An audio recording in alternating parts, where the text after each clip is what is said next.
जय हिंद। आज हम लोग डिस्कस करेंगे सेक्शन 86 भारतीय नागरिक सुरक्षा संहिता के बारे में। ये बिल्कुल नया प्रावधान भारतीय नागरिक सुरक्षा संहिता में लाया गया है। पहले ये जो था सीआरपीसी में ये प्रावधान नहीं था। ये प्रावधान क्या है? सेक्शन 85 भारतीय नागरिक सुरक्षा संहिता में हमने देखा कि कोर्ट किसी भगोड़े आदमी की प्रॉपर्टी को अटैच कर सकता है, मूवेबल हो या इमूवेबल। लेकिन वहां पर प्रॉपर्टी कौन सी अटैच कर रहा है कोर्ट? ऐसी प्रॉपर्टी जो भारत में स्थित है। लेकिन सेक्शन 86 भारतीय नागरिक सुरक्षा संहिता एक प्रावधान देता है, एक पावर देता है कोर्ट को कि वो किसी कंट्री से, किसी ऐसी कंट्री से जो कॉन्टेक्टिंग स्टेट है, वहां की सेंट्रल अथॉरिटी को या फिर कोर्ट को रिक्वेस्ट कर सकता है। क्या करने के लिए, ये हम लोग डिस्कस कर लेते हैं। सेक्शन 86 भारतीय नागरिक सुरक्षा संहिता कहता है identification and attachment of property of proclaimed person. 85 में हमने डिस्कस किया था कि जो इंडिया में प्रॉपर्टी स्थित है, लेकिन 86 जो है वो क्लियरली कहता है कि कोई कोर्ट, कोई भी न्यायालय जो है ऑन रिटन रिक्वेस्ट के ऊपर, किसका रिटन रिक्वेस्ट होगा? सुपरिटेंडेंट ऑफ पुलिस का या फिर कमिश्नर ऑफ पुलिस का। जहां पर कमिश्नरेट सिस्टम होगा वहां पर कमिश्नर ऑफ पुलिस जो है वो रिटर्न में रिक्वेस्ट करेंगे कोर्ट को, या फिर जहां पर नॉर्मल डिस्ट्रिक्ट ऑफ पुलिस होगा वहां पर सुपरिटेंडेंट ऑफ पुलिस रिक्वेस्ट करेंगे कोर्ट को। क्या रिक्वेस्ट करेंगे? कि कोई जो अभियुक्त है वो वांटेड है, उसकी जो है गिरफ्तारी करना जरूरी है, लेकिन वो अपनी गिरफ्तारी से बचने के लिए कहीं पर छुप गया है और उसने विदेश में प्रॉपर्टी बना रखी है। ऐसा सोर्स के थ्रू या कहीं से पता चला है कि उस व्यक्ति की जो है प्रॉपर्टी विदेश में भी है। तो जो कोर्ट होगा वो क्या करेगा? सेक्शन कहता है कि इनिशिएट द प्रोसेस को स्टार्ट कर पाएगा। रिटर्न रिक्वेस्ट किसकी होगी? सुपरिटेंडेंट ऑफ पुलिस की या फिर कमिश्नर ऑफ पुलिस की। अब सुपरिटेंडेंट ऑफ पुलिस या कमिश्नर ऑफ पुलिस तो इन्वेस्टिगेटिंग ऑफिसर होंगे नहीं ना।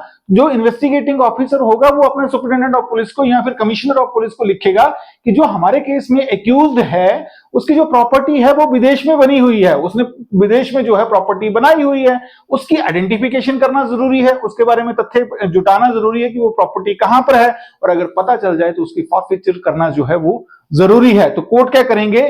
कोर्ट सुपरिटेंडेंट ऑफ पुलिस की रिटर्न एप्लीकेशन लेंगे या कमिश्नर ऑफ पुलिस की। जब भी कोई रिटर्न एप्लीकेशन आएगी उस पर प्रोसेस इनिशिएट कर देंगे। क्या करेंगे? उसमें रिक्वेस्ट करेंगे, असिस्टेंस के लिए रिक्वेस्ट करेंगे, सहायता के लिए रिक्वेस्ट करेंगे, प्रार्थना पत्र भेजेंगे उनको। क्या बोलेंगे? किसको भेजेंगे? लेकिन वहां की जो कोर्ट है या फिर अथॉरिटी है।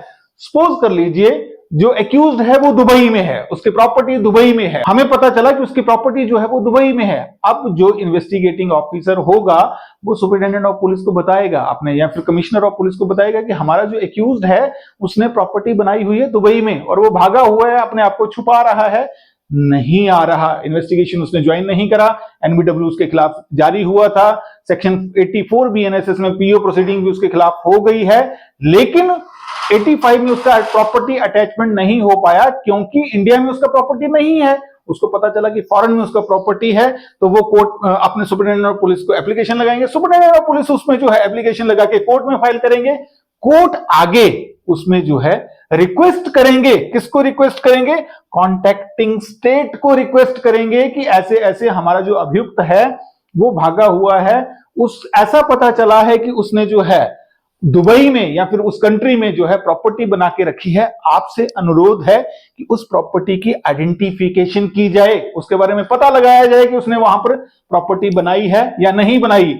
अगर अब हमने कॉन्टेक्टिंग स्टेट के बारे में जानना है तो हमें सेक्शन 111A भारतीय नागरिक सुरक्षा संहिता पढ़ना पड़ेगा। उसमें लिखा है कॉन्टेक्टिंग स्टेट कौन सी स्टेट है? ऐसी स्टेट भारत के बाहर कोई देश या कोई ऐसा स्थान जहां पर, जिनके साथ भारत सरकार ने कोई ट्रीटी के माध्यम से कॉन्टेक्टिंग स्टेट का रिश्ता स्थापित किया हो। अब ये ट्रीटी कौन सी होती है? म्यूचुअल लीगल एग्रीमेंट ट्रीटीज जो है, दो कंट्रीज के बीच में ट्रीटीज साइन होती हैं लीगली, कानूनन जो है चीजों का आदान प्रदान करने के लिए, इंफॉर्मेशन का आदान प्रदान करने के लिए। तो जिन कंट्रीज के साथ AMOLED mutual legal agreement treaty signed है वहां को कॉन्टेक्टिंग स्टेट को रिक्वेस्ट कर सकता है। अब यहां पर कहा है कि कोर्ट कौन सा है? जिस कोर्ट की जुडिक्शन में, दुबई में, हम लोग एग्जांपल ले रहे हैं कि दुबई में अगर उसने प्रॉपर्टी बनाई है तो जिस कोर्ट की जुडिक्शन में वहां पर प्रॉपर्टी बनी है उस कोर्ट को लिखा जाएगा या फिर अथॉरिटी को लिखा जाएगा। अथॉरिटी कौन सी होती है? सेंट्रल अथॉरिटी होती है। जैसे इंडिया के जो, अगर जैसे इंडिया को किसी ने लिखना होगा विदेश से तो मिनिस्ट्री ऑफ होम अफेयर्स को लिखेगा, क्योंकि मिनिस्ट्री ऑफ होम अफेयर्स जो है वो सेंट्रल अथॉरिटी है। तो वहां की कंट्री अगर कोई लिखेगी तो हमारी एमएचए को लिखेगी। तो हम लोग अगर वहां पर भेजेंगे लेटर, जो हमारा कोर्ट है वो अगर भेजेगा तो वहां के कोर्ट को भेजेगा या फिर सेंट्रल अथॉरिटी को भेजेगा। अब उसके बाद जो है आइडेंटिफिकेशन पता चल गया, वहां की कोर्ट से रिप्लाई आ गया कि हाँ इस एक्यूज के इस नाम से पासपोर्ट जो नंबर आपने भेजा है उसकी वहां पर प्रॉपर्टी है। उसके बाद कोर्ट क्या कर सकता है, अटैचमेंट के लिए रिक्वेस्ट कर सकता है, फॉर फीचर के लिए भी रिक्वेस्ट कर सकता है। अभी तक ऐसा तो नहीं हुआ है कहीं भी, लेकिन ये नया प्रोविजन आया है।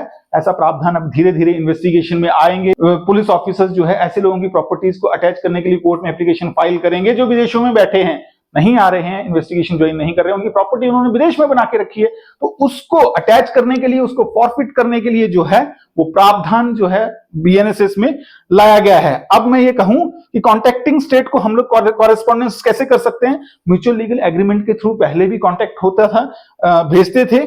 एक सेक्शन 112 भारतीय नागरिक सुरक्षा संहिता है, जो पहले 166 ए सीआरपीसी हुआ करता था, उसमें एलआर जाता है, लेटर रोगेटरी जाता है। लेटर रोगेटरी किसकी तरफ से जाता है, कोर्ट की तरफ से जाता है। सपोज कर लीजिए अगर इंडिया में कोई कोर्ट दिल्ली में है और उसकी जुडिक्शन में कोई ऐसा अपराध हुआ है जिसकी इंफॉर्मेशन विदेश से उसको लेनी है इन्वेस्टिगेटिंग ऑफिसर को, तो इन्वेस्टिगेटिंग ऑफिसर एप्लीकेशन फाइल करेंगे अपने कोर्ट में दिल्ली में कि वहां की कोर्ट है, उनको रिक्वेस्ट किया जाए कि आप हमें इंफॉर्मेशन दें। तो फिर यहाँ की कोर्ट जो है वो लेटर रोगेटरी ड्राफ्ट करके वहां को विदेश को भेजेगी। विदेश से जो रिप्लाई आएगा वो जो है एडमिसिबल होगा कोर्ट ऑफ लॉ में, इंडियन कोर्ट ऑफ लॉ में। दो तरीकों से हम लोग जो है विदेश से एविडेंस के लिए रिक्वेस्ट कर सकते हैं। अभी तो हम लोग आइडेंटिफिकेशन ऑफ प्रॉपर्टी के लिए भी कर सकते हैं, अटैचमेंट के लिए भी कर सकते हैं, फॉर फीचर के लिए भी कर सकते हैं।